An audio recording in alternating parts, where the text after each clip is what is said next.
plus de lumière qu'hier pour les dames, mais c'est vrai qu'avec ce départ abaissé, Gauthier, il faut être tout de suite réveillé parce qu'on arrive dans le mur au bout de 10 secondes. Hein. Il n'était pas vraiment, hein, l'Autrichien, on l'a vu, qui allait vraiment essayer de chercher les sensations, un petit peu surpris des conditions, aussi de se tracer sur banc qui tourne, de la visibilité aujourd'hui. 70 km/h seulement, les femmes très, hier dépassaient les 83 km/h sur la seconde manche, 58-43, on est sous la minute. Oui. On devrait logiquement aller plus vite que Brennsteiner qui a pas fait de grosses fautes mais qui manquait peut-être un petit peu d'activité. On le voit à sa tête, hein, il n'est pas content. Ah non, mais vous avez vu, hein, tout de suite dès les premiers virages on sentait que les sensations n'étaient pas bonnes, hein. Pourtant je l'attendais vraiment en forme, mais voilà, l'an dernier il avait chuté en première manche, on le sentait pas en grande confiance. Dans le portillon, Jan Kraniec, le Slovène. Très régulier ici, hein. 3 podiums, 2019, 2021, 2022. C'est parti pour Kraniec. C'est un petit peu plus juste là dans les intentions. Elle n'est pas facile, hein, ce pied gauche là à la rouge. Ici on rentre dans le mur. Saison de la hauteur. Compliquée l'année dernière. Hein. Oui, complètement. Un seul podium pour le Slovène qui a déjà 2 dixièmes de retard en haut, mais qui peut peut-être faire son retour dans le mur. C'est très tenu, un petit peu différent de l'Autrichien, mais on ne sent pas cette énergie que le Slovène arrive à mettre d'habitude en termes d'intensité, en termes d'agressivité, d'explosivité. Je crois que FX n'était pas si simple de s'élancer dans les premiers dossards dans ces conditions-là. Ouais, c'est ce que disait Alexis Pinturo tout à l'heure au micro de Frenzy. Voilà, je pars avec le 24. Ça peut être intéressant de voir comment ça évolue. À l'arrivée, Kraniec qui va être derrière Brennsteiner. Il est même à 7 dixièmes. C'est beaucoup sur une manche aussi courte. Autour de Marco Odermatt, le Nidwaldien. Vainqueur ici en 2021, en 2022, il était sur le podium également en 2020. Il avait signé le meilleur temps de la seconde manche pour remonter de la 7e à la 2e place. Et puis les 2 années suivantes, il s'était imposé le quadruple, désormais vainqueur du globe. Et il avait chuté l'an dernier, souvenez-vous. Avec le dossard. Hein. Ouais. Il est tombé sur l'intérieur et lui il a du brouillard sur le FX. Regardez, on voit à peine sur la cabane de départ. Dans le mur. C'était la première fois d'ailleurs qu'il partait avec le 1. Et oui. Alors il était parti sur des grosses extensions et des grosses dérives dans ce mur. Corrige. Qu'il ouvrait une saison avec le 1. Il est bien parti, 3 dixièmes sur le haut. Très juste, c'est pas des énormes prises de risque, mais par contre regardez, il vient bien chercher ce point de déclenchement plus loin que les 2 premiers athlètes. Derrière il vient bien en position. Oh là là, petit déséquilibre ici. Et vous avez vu la prise d'air à chaque porte dans la courbe, il a la bouche ouverte et dès qu'il passe la porte il la referme. Voilà, très direct sur le bas aussi. Il déroule un tout petit peu bas au niveau des trajectoires, mais c'est pas grave, il continue quand même à pousser. Bonne vitesse, 5 km/h de plus que Brennsteiner à cet endroit-là, ça peut faire de grosses différences sur le bas. Il peut aller chercher quelques dixièmes supplémentaires, peut-être se rapprocher de la seconde. Il est, 25 centièmes, il en a perdu un petit peu alors qu'il avait plus de vitesse que Brennsteiner, c'est étonnant. Oui. J'ai envie de dire propre, avec beaucoup de marge quand même, avec beaucoup de marge. On n'a pas senti qu'il libérait complètement. Vous avez vu, il a fait un petit nom d'ailleurs du doigt en bas, comme quoi c'était pas parfait. Ça, c'est le virage qu'il a raté. C'est vraiment la seule courbe du mur où il n'était pas bien sur l'appui. C'était propre, mais on n'a pas encore une manche référence avec un gros engagement. Peut-être pour Lucas Pinheiro Breton, quand il s'est imposé ici en 2020. Il était norvégien. Il espère cette saison offrir à son pays la première victoire alors qu'il y a du brouillard là sur le haut. On voit ça devient épais. Par contre, il n'y a pas de vent FX. Ça, il y a une bonne nouvelle. Par contre, en termes de visibilité, c'est vraiment pas facile. Après, s'il n'y a pas de vent, ce brouillard peut peut-être rester plus longtemps que s'il y en avait un petit peu. Ouais, quand il se bloque à Solden, c'est pas bon. C'est pas bon.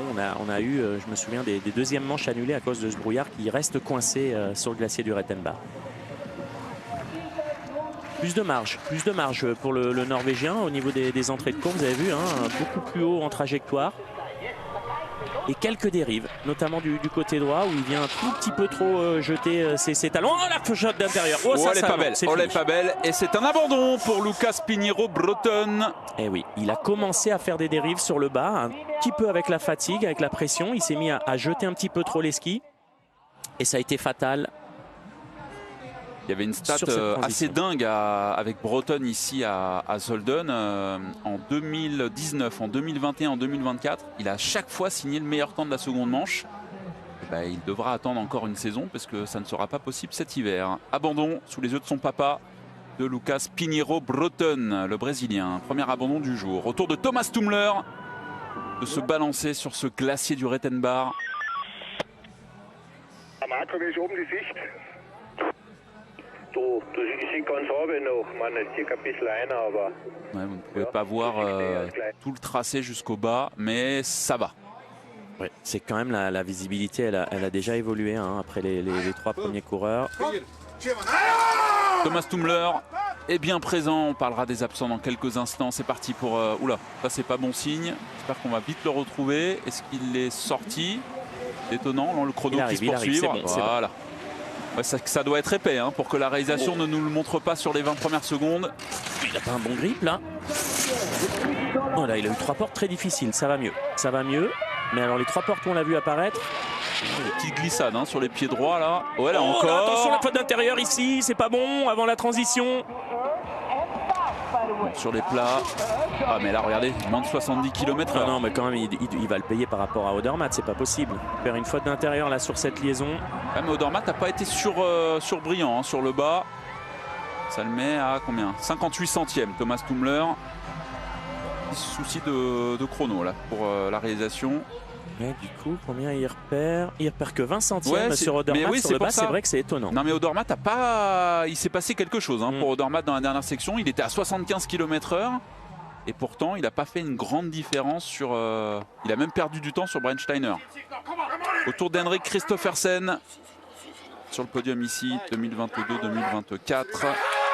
D'ailleurs, en 2022, c'était sa première course avec ses skis Van Dier. Ouais, mais là, il est bien réglé. Hein. Maintenant, c'est sûr que sur les 2 disciplines, c'est un bourreau de travail, ce skieur. Et regardez, hein, lui, c'est la continuité. Il vient vraiment pousser ses points de déclenchement très très loin. Toujours de la fluidité. Il y a très peu de freinage. Il y a très peu de dérive.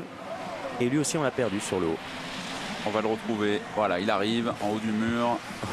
Pas grand-chose.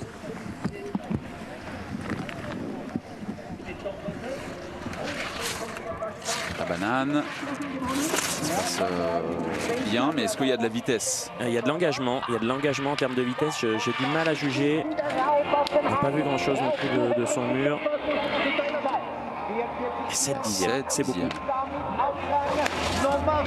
Oh, petite vitesse sur le bas. 66 km/h seulement. Qu'est-ce que c'est lent. Le Norvégien, cette fin de manche est interminable, mais regardez, il a fait le même temps qu'Odermatt sur la dernière portion. Ouais, il faut pas le regarder, cette prise de vitesse. Il est 4e.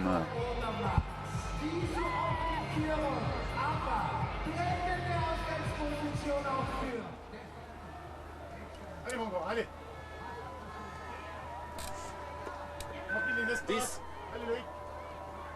Allez, autour de Loïc Meillard. Des petits problèmes de dos encore hein, cette année pour Loïc. Il a eu des problèmes en fait sur la Nouvelle-Zélande au début du stage, mais sinon tout le reste a été bien géré et quand la fin est bien gérée, il peut arriver en forme sur cette course. Et il était bien au départ cette année alors que l'année dernière, vous vous en souvenez, il avait déclaré forfait quelques instants avant la première manche. En fait c'est son problème, il vient se pincer le dos et derrière il est bloqué pendant plusieurs jours. Déjà 4 dixièmes lui aussi hein, sur le haut. C'est énorme les différences. 20 secondes d'effort.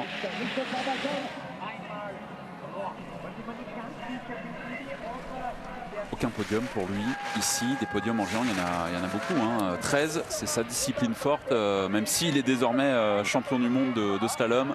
Pas grand chose à dire hein. Techniquement c'est juste, c'est le chrono qui va parler, mais jusque là en tout cas cette fin de mur était plutôt bonne, mais il repère encore du temps. C'est étonnant.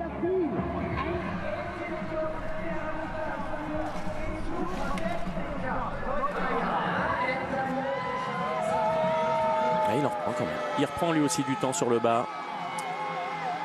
Et le mal est fait. Hein, c'est le moins bon temps. Il est à 1 seconde. Loïc Meillard de Marco Odermatt, toujours leader après le passage des 7 du premier groupe. Les 7 meilleurs géantistes du monde. C'est au tour de Marco Schwarz de s'élancer ici à Zolden. On se souvient qu'il y a 2 saisons, Il était en tête de cette première manche quand la première manche avait été annulée. Le départ avait été abaissé dans un premier temps. Et puis ensuite, des vents extrêmes avaient contraint l'organisation d'arrêter la course après 47 dossards. C'est parti pour l'Autrichien. Avec une bonne préparation, une préparation complète. Son genou va beaucoup mieux. Il a même refait un peu de super G. Hein. On ne le verra pas quand même en descente cette année. Mais voilà, il se remet petit à petit. On sait que ça a quand même traîné cette blessure. Ouais, il a fait une très bonne fin de saison en géant l'hiver dernier. Il a très bien terminé. Il est un petit peu bas hein, sur les trajectoires. Il vient travailler légèrement dessous. Par contre, il vient pousser au maximum. Il y a de la prise de risque. Il vient tout petit peu trop loin parfois sur ses déclenchements. Ça lui fait avoir un timing légèrement sous la porte. Mais on sent qu'il y a de la vitesse. On sent qu'il vient pousser. Ouais, quelques dérives, mais c'est du bon ski pour l'instant pour Marco Schwartz. Le dernier intermédiaire va être intéressant. Et ouais, 49 centièmes, ça peut, s'il fait un bas, qui est-ce qui a repris du temps tout à l'heure à quasiment tous, Maillard, hein, dernier. Ouais, soit on en reprend un petit peu, soit on est à égalité avec le Suisse. Marco Schwartz qui en termine, il est pas loin. Oui, il est pas loin du tout, il a repris une demi-seconde. Il a repris une demi-seconde pour venir mourir à un petit centième seulement de Marco Odermatt. Les deux Marco en tête. Odermatt devant Schwartz. Pas facile et fixe avec la visibilité. Hein. On voit Marco Schwartz là sur le bas a bénéficié un petit peu plus de lumière et tout de suite hein, ça l'a quand même beaucoup aidé. Pas simple cette première manche. Pas très équitable pour tous les skieurs pour le moment. Attali McGrath était sur le podium 100% norvégien l'année dernière. C'est parti pour celui qui s'est fait la semi-barbe. Vous avez vu? Ah, il l'a refaite? Eh oui, il l'a refaite vous avez l'œil. pour ce dimanche. Oh, le petit dérapage ici. Ouais, elle est ça, c'est pas bon. La mise en action n'est pas belle du tout. Il va falloir en remettre très vite. Ouais, mais et là, il est bas encore sur ce pied gauche. C'est pas simple, 6 dixièmes. C'est le moins rapide en haut, Gauthier. 6 dixièmes, personne n'a fait pire. Oh, ça se fait secouer. Le terrain, pas facile. Pas facile non plus. On sent qu'il y a des petites vaguelettes là déjà. Et puis le problème, c'est que les skieurs, on voit pas forcément. Hein. On a jour blanc. Pour ceux qui ont le brouillard, c'est encore pire. C'est une première manche difficile. Hein. Difficile ce tracé du Belge aussi FX. Hein. Autant de virages comme ça dans des conditions difficiles. C'est pas l'idéal aujourd'hui pour le spectacle. Est-ce que le petit nom tout à l'heure d'Odermatt était à la... Mais je pense qu'ils ont tous des mauvaises sensations. Et on le voit visuellement. Hein. Même les premiers, même Brensteiner, qui est pour le moment encore troisième, on l'a pas senti très à l'aise. Il finit bien quand même, Attali McGrath pour... Regardez, la barbe. Gauche, pas rasé. À droite, c'est rasé. Autour de Filip Zubcic, on a vu évidemment sa sœur. Hein, c'est habituel au niveau de la réalisation. Et donc Filip Zubcic, Zubo est le prochain à s'élancer. Dossard 10. Dans quelques instants, le premier français avec Thibaut Favreau qui va s'élancer avec le dossard 13. C'est parti pour le Croate. Aucun podium l'année dernière. Ouais, et puis surtout, aucun podium. Et puis il y a Solden, aucun podium non plus à Solden. Hein. Ça a toujours été un petit peu difficile hein, du côté de Solden, non? Ouais, je me trompe, je vois que vous regardez votre fiche. J'ai presque. L'année dernière, il était deuxième de la première manche et il sort. L'an dernier, c'était sa meilleure. Alors que je me souviens qu'on avait dit que c'était une piste qui lui convenait pas forcément. Et l'an dernier, la première manche était plutôt bonne. On se souvient aussi que l'année dernière, il refermait le portillon hein, sur la Grande Risa Alta Badia, mais il avait terminé 4e. Pas de podium, mise en action timide dans le mur. Un petit peu dur sur ses entrées, vous avez vu, hein, il vient très fort avec son intensité, mais il y a moins cette fluidité, moins cet enchaînement. Là, il le fait un petit peu mieux sur le bas, mais dans le mur, ça a été un petit peu plus heurté. Je pense vraiment que les coureurs sont surpris par le terrain qui est déjà pas facile à skier, qui tape un petit peu, ça leur fait perdre l'appui et par la visibilité. Est-ce qu'il récupère du temps sur le bas lui aussi un petit peu pour passer sous la seconde, mais c'est le moins bon temps pour l'instant, Filip Zubcic. Bon, pour l'instant, il n'y a pas d'énorme écart, ça peut donner lieu à une seconde manche tout à l'heure assez intéressante.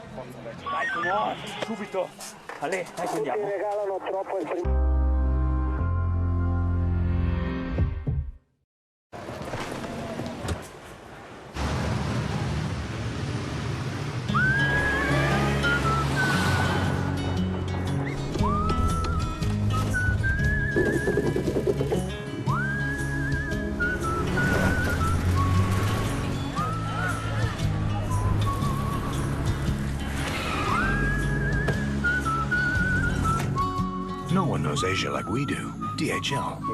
Excellence. Simply delivered. Quand ça vous pousse à viser l'excellence, alors c'est de l'amour. C'est le Grana Padano. C'est le fromage italien qui a conquis le monde. Grana Padano, une émotion italienne. Vous m'attendiez? On voulait te montrer le vrai mode survie. Allez, c'est parti. Je suis pas mal. Regarde ça. Non. C'est cadeau. J'arrive, attention. Aïe, aïe, aïe, aïe. Alors, Denis? Bon, j'y vais, moi. Ok, maintenant c'est toi et moi. Allez, Marine. Allez, Marine, attends, j'ai pas dit mon dernier mot. À moi la victoire. Mario Kart World, aussi disponible dans le pack Nintendo Switch 2 plus jeu, à 454,90 € dans les magasins Leclerc et sur www.e.leclerc. Bienvenue à Illumis. Le jour, explorez une ville lumière pleine de Pokémon. La nuit, combattez dans le plus grand tournoi de dresseurs Pokémon. Et écrasez tous vos adversaires grâce aux nouvelles méga évolutions.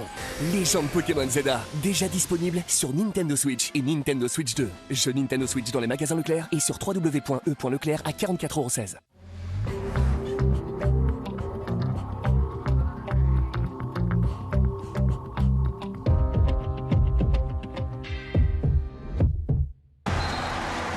Toutes les émotions de la Ligue des Champions. Bienvenue sur Eurosport et ravi de vous retrouver. Toutes les ambitions des équipes françaises. Tout le monde,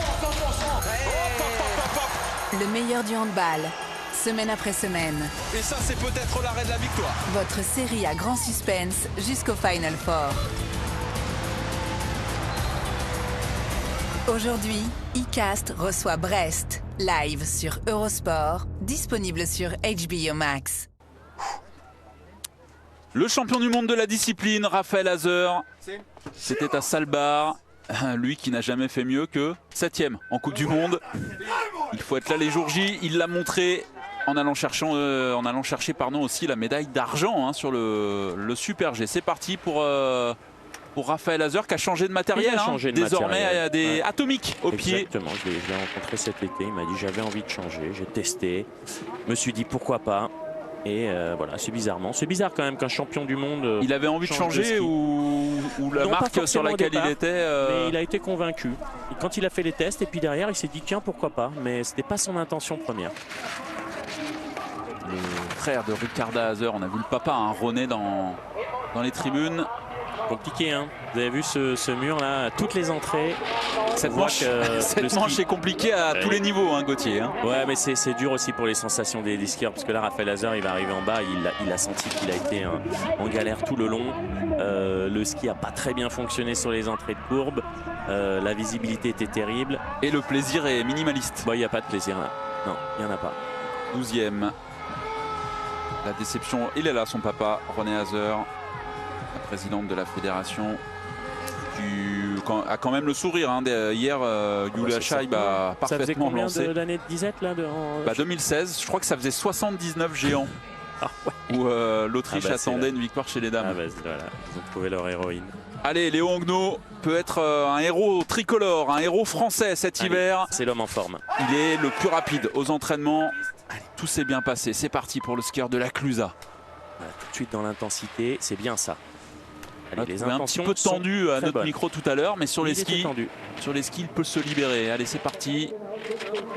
Alors ce premier intermédiaire, un petit peu en retard là, mais c'est bien, 3/10 seulement, c'est du bon. Il n'y a pas de visibilité fixe, on le voit à peine, il a un brouillard terrible. À couper au couteau. Mais oui, l'intensité est bonne, allez. Oh là, toujours ce style magnifique. Magnifique Léo Angno. Allez, au vu des conditions, ça a l'air vraiment bien. Pour voir cet intermédiaire maintenant. Il va rester aux alentours de la seconde, là, au deuxième intermédiaire, on signe. Oh non, la faute d'intérieur. Terrible. Le deuxième abandon après celui de Lucas Breton, c'est Léo Angno qui sort. Un tout petit peu trop, il était très juste pourtant jusque-là. Oh là là là, c'est pas possible. L'abandon pour le Français. Dommage. Pas grand chose à dire sur les intentions, c'était du bon Léo. Les conditions étaient terribles. Terribles en termes de visibilité.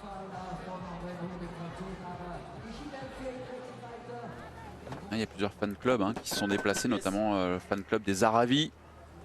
sont venus nombreux, on les salue, un grand bravo à eux de s'être déplacés. Johan Verdoux a lui aussi changé de matériel, c'est ce que j'allais vous demander tout à l'heure avec Henrik Kristoffersen, il est désormais plus seul à tester, c'est ce qu'il vient de dire. Ouais, mais Timon Haugan aussi. Et Timon Haugan, oui, vous avez raison. Mais bon, le matériel fonctionne bien. Hein. C'est étonnant de Verdoux qu'il aille changer de matériel. Alors, j'ai pu voir des images. C'est vrai que ça le change techniquement. Je trouve que c'est encore différent. Il a toujours ce ski très engagé avec beaucoup d'inclinaison. Mais ça le change. Voilà. Est-ce que c'est positif? On va le voir assez rapidement. L'objectif pour lui ici à Zolden, c'est de finir une course. Il n'a jamais marqué de points. Ici, 0. Des non-qualifications, un abandon en seconde manche. L'année dernière, il était absent car blessé. Vous vous souvenez, il avait des problèmes de genoux. Il est limite à l'équilibre. Hein. Il a été limite de la faute d'intérieur sur toute la liaison. La prise de risque est bonne. La stabilité n'est pas encore. Ah, pas mal. 10e à 1,34. Il est devant le duo à Haugan-Favreau. Et ben, ça sera pour cette fois les premiers points à Zolden. Je vous rappelle l'heure de la seconde manche tout à l'heure, 13h, prise d'antenne à 12h45. Il y a du cyclocross à regarder aujourd'hui sur Eurosport. Il y a également le tennis qui commence demain à la Défense Arena, le RPM. Slide bumps. Donc ça confie. Excusez-moi FX. Allez-y. Je lisais le message radio, mais voilà, les coachs commencent à dire que il commence à y avoir des petites vaguelettes. Et c'est ce qu'on voit notamment les skieurs qui ont du mal à avoir le contact. Alors écoutez, c'est intéressant stratégiquement. Du coup, le coach allemand. Le Wackel contact. Wackel contact. C'est bon ça. Là, je vous ai déconcentré. Oui, pardon. Déconcentré, je suis revenu sur Salbar du coup. Là, il lui a proposé vraiment d'avoir des lignes très tendues, très courtes. C'est intéressant tactiquement d'écouter les coachs. Moi, j'adore d'ailleurs cette nouvelle façon de montrer les courses. C'est vraiment génial de pouvoir entendre les coachs de cette manière. Et dans des situations aussi difficiles qu'aujourd'hui.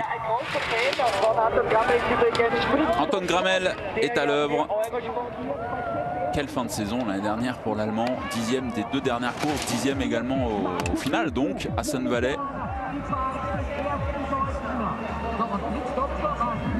c'est une manche c'est pas mal. C'est pas mal du tout, c'est très bien même, 10e. Oui.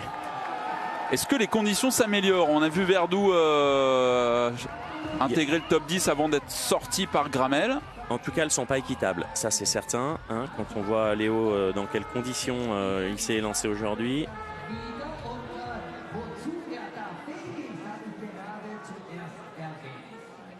Alors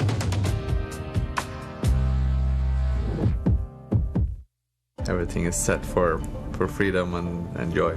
You can honestly just start breathing again. Ce programme vous est présenté par Vredestein.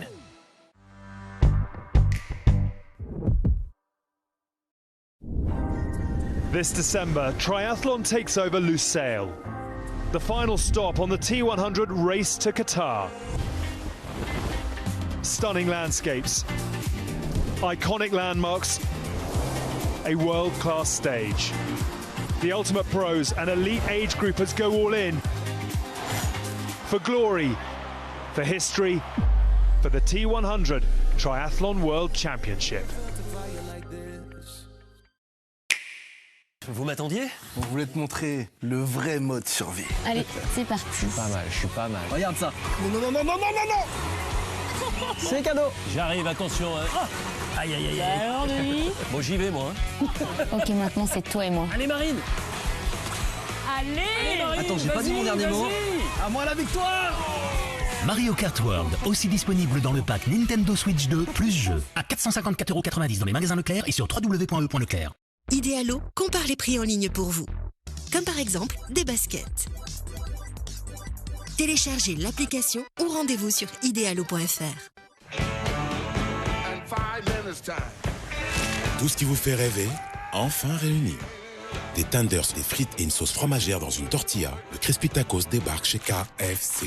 Des milliers de commerçants nous font confiance. Ils ne vendent pas la même chose, mais sont payés de la même manière. Avec FlatPay, profitez de terminaux et d'un portail client interconnecté à votre caisse, ainsi que nos services clients 24 h sur 24, 7 jours sur 7. Économisez avec un taux fixe avantageux sans abonnement ni frais cachés. Rendez-vous sur flatpay.fr. 24 heures sur 24, 7 jours sur 7, achetez votre voiture quand vous voulez.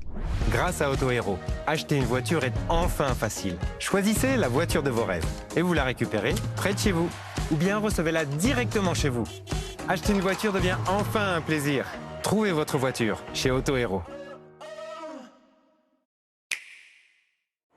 Au cœur de la ville lumière, vivez la magie Pokémon sur Nintendo Switch 2. Et à la nuit tombée, si vous croisez le regard d'un autre dresseur, place au combat. Légende Pokémon Zelda, déjà disponible sur Nintendo Switch et Nintendo Switch 2. Jeu Nintendo Switch dans les magasins Leclerc et sur www.e.leclerc à 44,16 €. L'avantage des thermostats intelligents Tado, c'est qu'ils vous aident avant même que vous l'ayez demandé.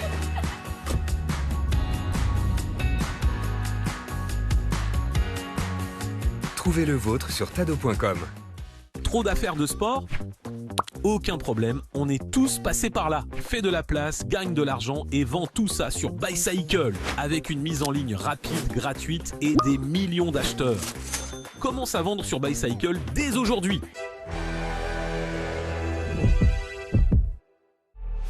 Le snooker, entrez dans la partie. Rendez-vous en Chine pour l'un des plus grands tournois de la saison. L'International Championship, live sur Eurosport, disponible sur HBO Max. Toutes les émotions de la Ligue des Champions. Bienvenue sur Eurosport et ravi de vous retrouver. Toutes les ambitions des équipes françaises. Tout le monde à 100%. Le meilleur du handball, semaine après semaine. Et ça, c'est peut-être l'arrêt de la victoire. Votre série à grand suspense jusqu'au Final Four. Aujourd'hui, iCast reçoit Brest, live sur Eurosport, disponible sur HBO Max. Il s'est passé des choses ici, mais on évite d'en parler. On en est à 25 disparitions, et il y a au moins 7 morts. Quelque chose d'horrible approche.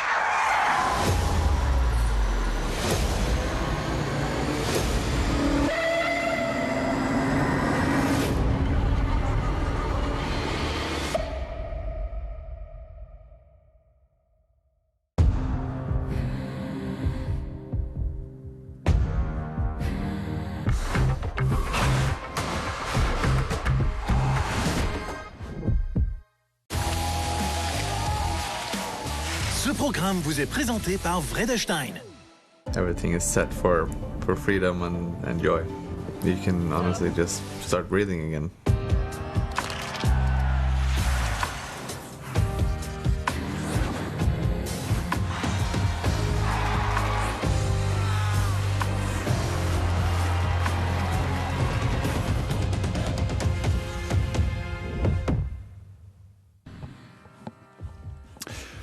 On est de retour pour la seconde manche du géant messieurs de Solden et comme vous le voyez, le temps est au beau fixe. Malheureusement, mon cher Gauthier, rebonjour à vous. On vient de l'apprendre il y a quelques instants. La seconde manche va être repoussée. Nouvelle décision à 13 h pour un départ éventuel à 13 h 30. Eh oui, eh oui. Alors on a perdu le vent. Par contre, on a gagné en chute de neige. Toujours du brouillard. Et ce sont des grosses chutes de neige hein, d'après les coachs. Donc pour le moment, c'est compliqué et je suis un petit peu inquiet. Je reste quand même très optimiste, mais c'était prévu ces chutes de neige-là pour les prochains jours en Autriche, donc je ne sais pas si ça va se calmer. On va écouter Henrik Kristoffersen qui s'est confié au micro de Tina Mazé sur le tracé de la seconde manche et sur ses conditions météo. Vous l'avez déjà écouté, un peu particulières. Il est très bon, Christo, on l'écoute. Henrik, how it looks for the second run? Is it difficult? Ça ressemble à quoi cette deuxième manche au niveau du tracé? It's quite similar. Ouais, c'est similaire à ce qu'on a vu en première. Il y a un petit peu plus de rythme, notamment voilà, dans le mur. Bon, après le temps, on est vraiment limite là. Ouais, la visibilité, ça va être un problème pour l'instant. Pour un slalom, ça n'aurait pas posé de problème. Pour un gérant, c'est c'est plus compliqué. Mais maintenant, je ne dis plus rien, vous savez, je me suis calmé. On va voir ce que les gens qui prennent les décisions vont dire et Ce que Marcus va dire, ouais. et on s'adaptera. Très bon. Bah, il est toujours très bon, mais bon, à chaque fois il dit je ne parlerai plus, puis il profite de chaque micro pour continuer de parler, mais c'est comme ça qu'on l'aime, Christophe. Mais bien sûr qu'on l'aime, et puis il est quand même assez génial, il a toujours un mot et une bonne réflexion, une très bonne analyse.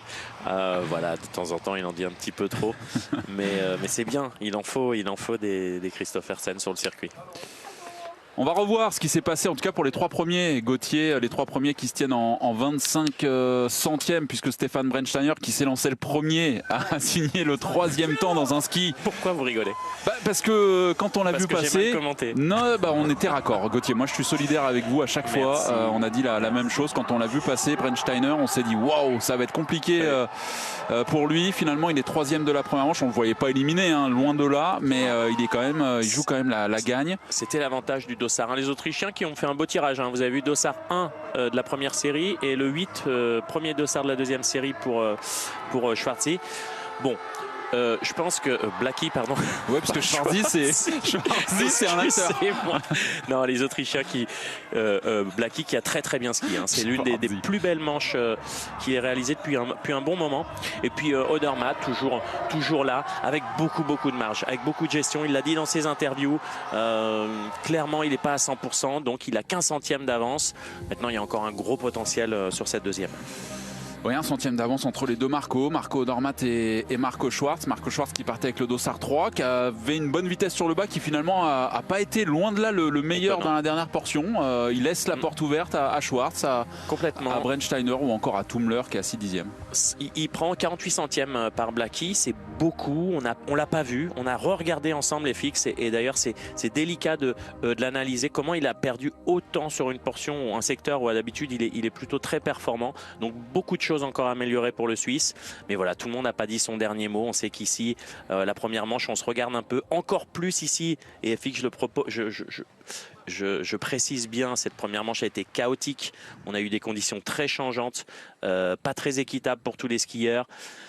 Donc c'était compliqué, et en plus il y a eu ce facteur de première manche tracé par le Belge où c'était très tournant, très lent, qui a amené encore plus de difficultés. Pourtant la préparation a été très bonne du côté de Solden. Il y aura 4 Français, on l'espère, dans cette seconde manche. Alban Alesi, Canaferina, Flavio Vital, Thibaut Favreau et Alexis Pinturo qui fait son retour, qui a signé le meilleur temps des tricolores à la 13e place. On se retrouve dans un petit peu moins d'une demi-heure, 13h15, en espérant que cette seconde manche sera confirmée à 13h30. Oui, on croise les doigts.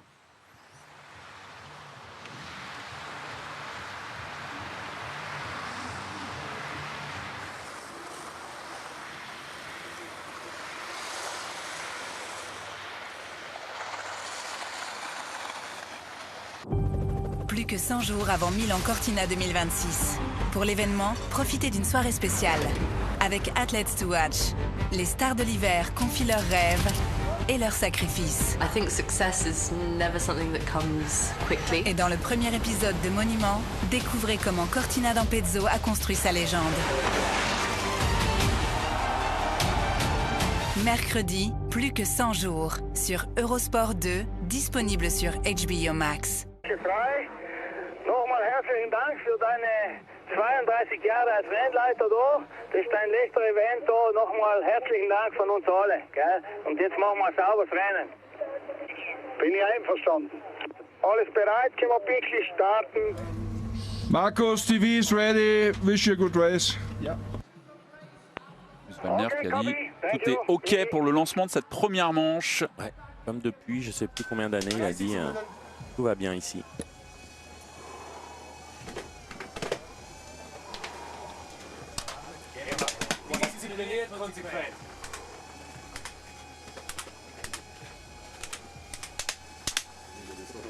C'est Stefan Brennsteiner, l'Autrichien, qui va lancer cette première manche ici à Solden. Il y a quelques flocons. Peu de visibilité sur l'eau, hein. Vous avez vu un petit brouillard. Et départ de réserve FX. Oui, ça va être un sprint. Gauthier, peut-être moins d'une minute. Aujourd'hui, c'est parti pour l'Autrichien qui n'a jamais trop brillé ici à Sölden. Beaucoup d'abandon. Facile cette mise en action FX, ça tourne énormément hein, sur le haut de parcours. Vous avez vu ces 6 premières portes. Ici, on arrive dans le premier mur. On l'a vu, il a eu du mal à trouver vraiment son rythme. Et Brennsteiner, il vient sur des entrées dérivées, ce qui n'est pas toujours efficace hein, pour lui. Regardez, quand il vient sur ses droits là, ça manque d'engagement. On voit quelques petites extensions. Il n'est pas dans son assiette, hein, l'Autrichien pour le moment. Dans un jour relativement blanc, même si on a un fond qui a un petit peu plus de lumière qu'hier pour les dames. Mais c'est vrai qu'avec ce départ abaissé, Gauthier, il faut être tout de suite réveillé parce qu'on arrive dans le mur au bout de 10 secondes. Hein. Et il n'était pas vraiment, hein, l'Autrichien, on l'a vu, qui allait vraiment essayer de chercher les sensations. Un petit peu surpris des conditions, aussi de se tracer sûrement qui tourne, de la visibilité aujourd'hui. 70 km/h seulement. Les femmes hier dépassaient les 83 km/h sur la seconde manche. 58-43, on est sous la minute. Oui. On devrait logiquement aller plus vite que Brennsteiner qui n'a pas fait de grosses fautes mais qui manquait peut-être un petit peu d'activité. On le voit à sa tête, hein, il n'est pas content. Ah non mais vous avez vu hein, tout de suite dès les premiers virages on sentait que les sensations n'étaient pas bonnes hein. Pourtant je l'attendais vraiment en forme mais voilà, l'an dernier il avait chuté en première manche, on le sentait pas en grande confiance. Dans le portillon, Jan Kraniec, le Slovène. Très régulier ici, hein. 3 podiums 2019, 2021, 2022. C'est parti pour Kraniec. C'est un petit peu plus juste là dans les intentions. Elle n'est pas facile, hein, ce pied gauche là à la rouge. Ici on rentre dans le mur. Saison de la hauteur. Compliquée l'année dernière. Hein. Oui, complètement. Un seul podium pour le Slovène qui a déjà 2 dixièmes de retard en haut, mais qui peut peut-être faire son retour dans le mur. C'est très tenu, un petit peu différent.